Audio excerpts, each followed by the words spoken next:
Hello बच्चों, so here is the question.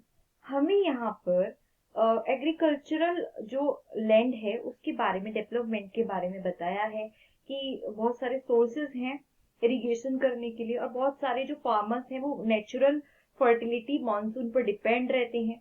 ठीक है। और कुछ क्वेश्चन हमसे पूछे हैं। सबसे पहला क्वेश्चन पूछा है कि कौन डिस्क्राइब कर रहा है बेस्ट फार्मिंग का नेचर इंडिया के अंदर। देखिए, यहां बात हो रही है किसकी? प्रिमिटिव सबसिस्टेंस फार्मिंग की। देखिए, प्रिमिटिव सबसिस्टेंस फार्मिंग क्या होती है? अगर हम बात करें तो ये जो है प्रैक्टिस्ड की जाती है। ठीक है, प्रैक्टिस्ड की जाती है स्मॉल पैचेस ऑफ लैंड पर। स्मॉल पैचेस ऑफ लैंड पर इसको प्रैक्टिस किया जाता है। किसके हेल्प से? प्रिमिटिव टूल्स की हेल्प से। With the help of primitive tools.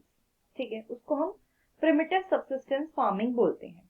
तो यहाँ पर जो बेस्ट डिस्क्राइब कर रही है फार्मिंग की नेचर इंडिया के अंदर वो है प्रिमिटिव सबसिस्टेंस फार्मिंग। वहीं अब हम बात करेंगे दूसरे क्वेश्चन की।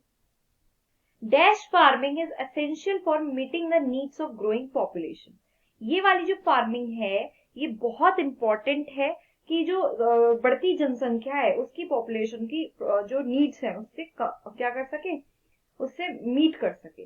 देखो, यहाँ बात हो रही है इंटेंसिव सब्सिस्टेंस एग्रीकल्चर की। इसमें क्या होता है? इसमें जो फार्मर होता है वो क्या करता है? कल्टीवेट करता है, उगाता है क्या? एक small plot of land. A small plot of land use करके सिंपल टूल्स। ठीक है, सिंपल टूल्स का यूज करके उगाता है उसको। ठीक है, और इसके अंदर लेबर भी ज्यादा चाहिए होती है, तो इसको बोलते हैं इंटेंसिव सबसिस्टेंस फार्मिंग। अब हम बात करेंगे, किसकी बात करेंगे कि इनमें से कौन सा टेक्निकल और इंस्टीट्यूशनल रिफॉर्म नहीं है। देखिए, यहां पर अगर हम टेक्निकल और अगर हम टेक्निकल और इंस्टीट्यूशनल रिफॉर्म की बात करें तो यहां हम बात करेंगे मिनिमम सपोर्ट प्राइस की और क्रॉप के इंश्योरेंस की। मिनिमम सपोर्ट प्राइस क्या है? एक गारंटी प्राइस की उनको जो है कितना पैसा मिलेगा उनके प्रोडक्शन के लिए। Guarantee price for their production, और ये गवर्नमेंट डिसाइड करती है। ठीक है, बाय द गवर्नमेंट। ठीक है, तो यहां पर हमारा कौन सा आंसर होगा?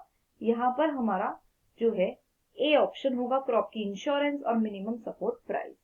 वहीं फोर्थ क्वेश्चन की बात करें कि एग्रीकल्चर क्या है? मेन स्टे है। किसका मेन स्टे है?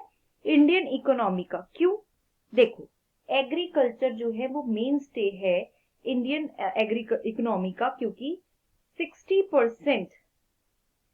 60% जो पॉपुलेशन है वो एग्रीकल्चर पे ही डिपेंड करती है।